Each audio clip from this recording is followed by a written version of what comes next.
Recordarán ustedes, ayer justamente nosotros estuvimos tocando el tema, el crimen de Fermín Castro. Esto sucedió hace ya un tiempo. Fermín Castro fue fue a la casa de una casa que entendemos había sido suya o era suya. Esa parte ya la vamos a tratar de dilucidar ahora. A la casa donde estaba viviendo Jonathan Antunes, quien lo recibió con disparos de bala y lo mató, lo asesinó verdaderamente. Fermín Castro tenía 40 años y hoy está aquí con nosotros, frente a mí, su papá, que también se llama Fermín Castro. Este hecho ocurrió en el 2023. Fermín, bienvenido. Buenos días. ¿Cómo está usted? Bien, bien. Bueno, gracias por acercarse aquí a nuestros estudios. La jueza Laile ha decretado, en este caso, que no va a haber juicio por jurados, algo de lo que se habló en principio que iba a suceder, Sí. sino que por un juicio abreviado, el autor del crimen, en este caso Jonathan Antunes, va a recibir una pena de 18 años. Pero entendemos que usted como papá y la familia no están conformes con esto y, bueno, queremos escucharlo. Bueno, sí, nosotros nunca estuvimos de acuerdo. Cuando nos dijeron que iba a ser un juicio abreviado, siempre nos opusimos porque con mi hija queríamos llegar a un juicio por jurado. Claro. Pero después, cuando fuimos hace más o menos 15, 20 días atrás, nos enteramos que la principal querellante, que era la señora de él, renunció al caso, diciendo que estaba cansada y que se quería ir a Neuquén. Y a nosotros nunca ella nos comunicó esa decisión que ella había tomado. Entonces, cuando fuimos a hablar con la doctora de Diego, que era la que llevaba el caso, nos dijo que ella no era más representante de nosotros, porque la principal creyente había renunciado. Había sido ella, claro. Así que por eso se decidió con el doctor Pablo Peñasco, creo que es el fiscal, de que se iba a hacer un arreglo por una condena de... Un abreviado. Un abreviado. Un abreviado. En virtud de esta situación de que la ex mujer de su hijo y la confesión de Jonathan Antunes, entonces se decide llegar a un abreviado. Sí. ¿Por qué ella renunció? ¿Usted conoce los motivos? No, lo que nos dijo nosotros la doctora, el secretario de la doctora de Diego, era porque ella se quería ir a Neuquén y que estaba cansada acá de los dichos, de las cosas, y quería irse a Neuquén. Bien. Resulta que, bueno, nosotros la han visto, a Neuquén nunca se ha ido, sigue estando acá en San Rafael. Lo que nosotros no entendemos es por qué ella nos hizo lo que lo hizo. ¿Ustedes habían mantenido contacto con ella después del crimen de su hijo? No, medianamente mi hija, porque mis dos hijas, Vanina y Silvana, cuidaban al chico, lo llevaban, ellas iban, lo buscaban y estaban con mi nieto. Ah, con su nieto, hijo de la pareja. Hija de mi hijo, el hijo de mi hijo, así que en ese contacto estaban ellos, se acercaban al nene, mi hija la Silvana lo tenía un tiempo, unos días, y Vanina también. Bien, ¿y la mamá que no se hacía cargo? No, ella le entregaba al chico a mis hijas y salía, se iba y dejaba por 2 o 3 días mi nieto con mis hijas. ¿Cómo se llama la ex esposa de su hijo? Sole Núñez. Soledad Núñez. Soledad Núñez. Bueno, el tema es que ustedes se enteran en sede judicial de esta decisión de... Sí, que ella abandona el caso, que renuncia al caso. Renuncia al caso. ¿Y cuándo se enteraron ustedes de que esto iba a juicio abreviado, no a juicio por jurados? ¿Y de qué manera? ¿Cómo se enteran? No, a nosotros nos llama el fiscal, me llama a mí el fiscal Pablo Peñasco, y me dice que él se había confesado el hecho. Claro. Había confesado el hecho y quería llegar a un abreviado, quería llegar a un arreglo, un abreviado. En lo cual primero él pidió 15 años, que fuera 15 años, y yo al doctor Peñasco le expliqué y le dije que yo no podía llegar a un arreglo con un asesino de mi hijo, no quería llegar a un arreglo. Pero bueno, al pasar estas cosas que pasaron, la renuncia de ella, bueno, nos obligó a que fuéramos a eso y que no podíamos tener un juicio por jurado, porque yo con mi hija queríamos llegar a un juicio por jurado. Claro, que es lo que hubiera implicado seguramente una condena mayor que estos 18 años que le han dado, ¿no? Seguro que iba a ser una condena. 25 años. Y claro. Quizás más también, porque realmente Lo que hizo esta gente con mi hijo no tiene perdón de Dios. Bien. Su hijo fue ese día y lo recibieron a balazos, así, directamente. No, hubo algo ahí. Mi hijo sale del penal. Ajá. Cuando él sale del penal no tenía donde estaba viviendo, porque donde estaba viviendo con la señora era la hermana y no podíamos tener. Entonces con mi hija, él averigua por parte de un amigo de una casa que se vendía en Costa Esperanza. Uh-huh. Entonces llegamos a un acuerdo y habló con mi hija, y entre yo y mi hija compramos esa casa.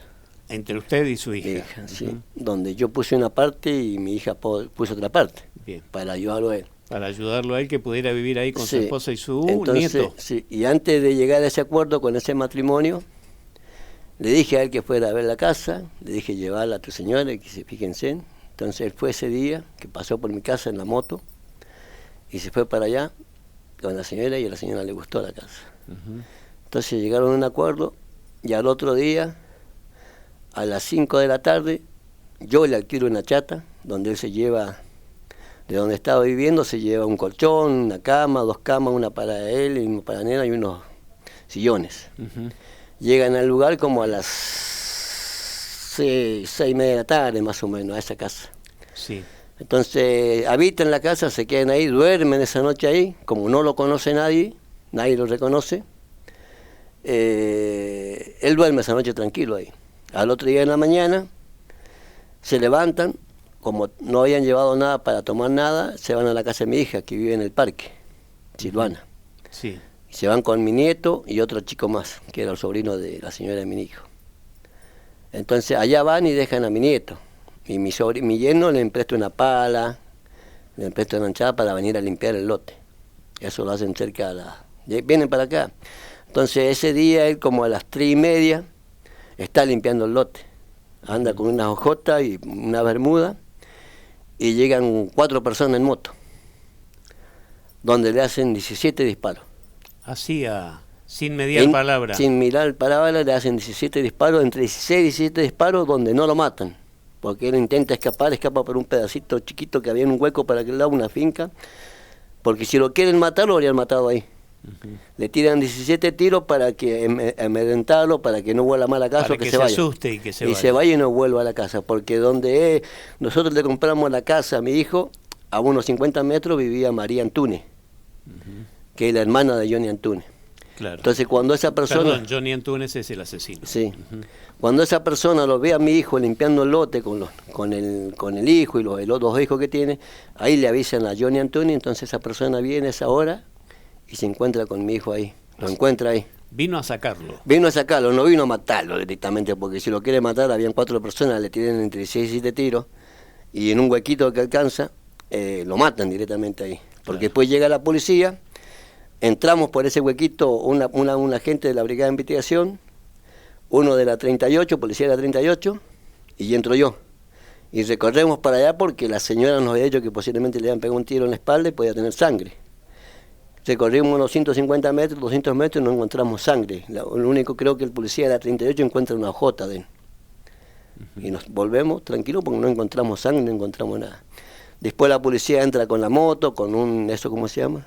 Un dron. Un dron, uh-huh, lo anduvo buscando casi 2 horas y no lo encontramos. Después sale como a las 10:30 de la noche. ¿De dónde se había escapado? Sale como a las 10:30 de la noche y llega a la casa de mi hermano. De ahí me llaman a mí por teléfono que él estaba ahí. Uh-huh. Bueno, ¿y los hechos cómo siguieron? ¿Él ya estaba herido en la espalda? No, nunca fue herido. En ese hecho no fue herido. No fue herido. ¿Eso entonces, fue previo? Previo 22 días antes que lo mataran. Bien. Transcurre ese hecho, pasan 22 días, uh-huh, y ahí lo matan a él. Y vuelven estas personas su hijo y su nuera y el niño, ¿se quedaron en el lugar, continuaron habitándolo o lo dejaron? Inmediatamente no volvieron más al lugar. No volvieron más. Donde en ese lugar a él le robaron todo lo que había dejado. Uh-huh. Ese día que él tuvo que escapar, ese día a él le roban, creo que es Juan Lara, uh-huh, el apellido de uno de los Antunes. Estaba Luciano Antunes, le roban zapatillas, le roban ropa. Después creo que Juan, el menor, sale en el fuego con las zapatillas de mi hijo, con la ropa de mi hijo. que nosotros lo mostramos en tribunales, todo eso. Y bueno, después pasan 22 días, mi hijo llega un día martes, creo que fue, a las 11 de la mañana se encuentra con cierta persona en el barrio en que yo fue, en lo cual yo he dicho que esa persona fue el que lo entregó a mi hijo, que no tengo ningún problema en hablarlo por radio y decir hola, que le dicen el flaco Echegaray, porque a él lo ven conversar tipo 11 de la mañana con mi hijo en el barrio en que yo fue. ¿Su hijo estaba viviendo ahí en el barrio? No, mi hijo va, porque ahí tengo un hermano yo en el barrio en que yo fue, y va en la moto para allá. Bien. Y después de ahí dice que él sale, a 1 cuadra y media se encuentra con el flaco Echegaray, 40 minutos antes que lo maten a él. Eran como a las 11 y media, y él vuelve de hablar con este vago, que es el flaco Echegaray, que a mí me lo han confirmado, vuelve al lugar de la casa de mi tío, de mi hermano, en el barrio en que yo fue, y él le dice a mi sobrino que iba a ir para el Costa Esperanza. Y ahí mi sobrino se le quiso colgar en la moto para acompañarlo. Claro. Y mi hijo le dice, no, dice, voy solo.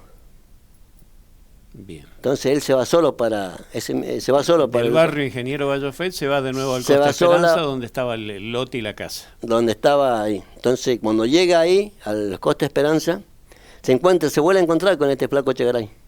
El Echegaray que había estado hablando con él, estaba allá. Que estaba primero porque a mí me dicen los vecinos y tienen miedo de hablar porque los vecinos ahí no pueden hablar, no pueden atestiguar nada porque les tienen miedo. Claro. Llega y habla con él, ya con otra ropa, el flaco Echegaray. Donde ahí mi hijo recibe algunas cosas de este señor, porque no tengo por qué negarlo, mi hijo era consumidor. ¿Me entiendes? Porque no voy a desmentir lo que ha sido mi hijo. Sí. Pero no era para que le hicieran lo que le hicieron. Era consumidor mi hijo. Y ahí recibe droga, concretamente. Sí, él consumía. Compraba para consumir. Sí. ¿Me entiendes? Y ahí es donde se encuentra con él, este personaje le pasa cosas. Porque le voy a decir por qué le pasa cosas, porque después vamos a llegar al hecho. Y ahí se encuentra con él, que él vive acá, y a unos 50 metros está la casa de mi hijo. Entonces, habla con este señor, el flaco Echegaray acá, y ahí va a cruzar para la casa de él en moto, y ahí de la casa que él tenía le salen estos individuos, a los tiros. El matador, Antunes y otras personas más. Le largan un par de tiros, supuestamente por lo que a mí me dijeron, él cuando quiso dar vuelta a la moto, la quiso acelerar a la moto, y se le levanta la moto. Y ahí donde le pegan el tiro, se cae, deja la moto, intenta escapar a pie, porque la moto cae acá, y donde yo lo encuentro cuando yo llego, unos 30 metros, él estaba, no había tocado el suelo ni nada, porque eso yo lo declaré en tribunales, que a mi hijo lo vi golpeado, todo roto la frente, los ojos morados. ¿Por qué? Porque llega un individuo al hecho, donde él ya estaba caído, ya estaba muerto, le quiso tirar 1 o 2 tiros, llega otra persona, le detiene la mano y le dice, si está muerto. Y ahí cuando le dice está muerto, lo agarra a patada. Le metió un par de patadas en la cara a mi hijo. Y ahí, producto de eso es que... Él tiene esas cosas porque cuando yo llego, él nunca tocó el suelo. No entiendo esto de que nunca tocó el suelo. Cuando él llega, cuando sale disparando, sí, llega al hecho, llega donde se cae ya prácticamente sí. Y queda así. Él nunca toca el suelo, porque si él toca el suelo, yo tengo mucha también experiencia, él tendría que tener la cara con tierra, o bien, pelado, ¿me entiendes? Él no tenía tierra, no tenía nada, ni siquiera ni las manitos tenía con tierra. Pero sí tenía golpe de patada en la cabeza, en la frente y en los ojos, morado. Pues lo que yo dije yo lo dije a la fiscal Rossi, lo que yo vi de mi hijo. Después cuando pasó un tiempo, una demora, llega científica, lo sacan así a él, le sacan las cosas, las pertenencias, y del bolsillo de él sacan 3 envoltorios. De droga. Plata en efectivo, que eran más o menos 10 o 12 mil pesos en billetes de 1000, y las cosas. Entonces él vino a comprarle a este señor flaco Echegaray. ¿Me entiende? Que no tengo problema, porque no tengo miedo de nombrarlo como le dicen. Porque da la casualidad, ¿cómo sabían los otros asesinos que mi hijo a las 11:30 iba a llegar ahí? Claro. Ya lo estaban esperando armado. Sí, sí, es lógica su deducción. Sí, sí. Si mi hijo está media hora antes con ese flaco Chegaray en el barrio en que él fue, después va al lugar a comprar lo que él compró. Después de ahí quiso ir hasta la casa de él y cuando él llega en la moto le salen los individuos de adentro, porque le salieron de dentro de la casa de él. ¿Los individuos que estaban con Antunes se conocen? ¿Se sabe quiénes son? Medianamente se conocen, se sabe quiénes son. Pero el que dispara es Antunes. Sí, él, por lo que la gente dice, el disparo no es solamente Antunes, porque mi hijo tiene un disparo que a mí me dijeron que era con una 11, primero en la 38, que le llega a la espalda, por atrás, porque lo matan por atrás, mi hijo. Después tiene un disparo que me dicen que es una 9 la que tiene en el tanque, porque tenía en el tanque eran las pistolas 11 milímetros y 9 milímetros. Sí, y después tiene otro disparo que pasa rozando el motor de... Una sola persona no puede hacer 3 disparos con distintas armas. Claro. ¿Me entiendes? ¿Alguien más tiró? Sí, entonces. Sí, hubo gente más que disparó. Lo que pasa es que hubo gente... O la misma persona con 2 armas. No puede disparar con 2 armas, no puede ser de izquierdo y derecho. A la vez no puede disparar con las 2 armas. Claro. ¿Me entiende? Hubo gente que, mi hijo, yo tengo amigos también ahí, lamentablemente, ¿cómo se llama usted? Sergio. Sergio, yo no puedo dar nombre porque la gente tiene miedo, porque cuando la gente quiso atestiguar, este mismo señor, el flaco Chegaray, amenazó a la gente diciéndole, no vaya nadie, a nadie vaya a quedar, nadie va a decir nada. Métanse todos para adentro. Y a esa gente del Costa Esperanza le cortaron la luz y el agua por 1 semana y media, tuvieron sin luz y sin agua. Para que no dijera, para que si alguien fuera a tomarle declaraciones, para que nadie dijera nada. Bien, bueno, en virtud de que después Antunes declara, se declara culpable del crimen y todo lo que hablamos al principio es que Sí, la sí. juez Laile determina que va a un juicio abreviado. Esto Sí. ya no tiene vuelta, ¿no? Es juicio abreviado. No, ya se va a determinar que ya se dio la jueza, le agradezco porque bueno, es lo único que pudimos sacar, también agradezco a la fiscal Rossi y al doctor Peñasco por lo que han hecho. Porque creo que el doctor Peñasco trabajó para mucho más. Porque ellos querían que las 2 causas fueran el mismo juicio. Entonces el doctor Pablo Peñasco sacó la primera causa donde a él le dieron 10 años. A él y al sobrino de él, el Encia Antunes, que ese fue, que para mí me dijeron que ese fue el que le pegó unas patadas a mi hijo y el que lo quiso tirar tiro cuando él ya estaba muerto. No tengo problema en decirlo porque no les tengo miedo, don Sergio. Y ahí le dieron 10 años a uno y a otros 7. Y ahora esperamos que se computen esos 10 años, más los 18, serían 28 años, sin ningún beneficio a cumplir los 28 años. Sí, sí. Es lo único que hemos podido lograr. Bien. Muy bien, Fermín. Le agradecemos la visita, este testimonio extenso y detallado que usted ha dado, con detalles que no conocíamos verdaderamente de cómo fueron los hechos. Nos ponemos en su lugar. A ver, es imposible ponerse en su lugar. No, sí, ¿no? seguro. Pero bueno, no dejamos de estar agradecidos de que nos haya elegido como medio para venir y brindar este testimonio a la opinión pública sanrafaelina. Bueno, yo porque a mi hija le habían llamado y bueno, quería, dije sí, seré que yo voy a ir. Muy bien. Gracias por venir, muy amable.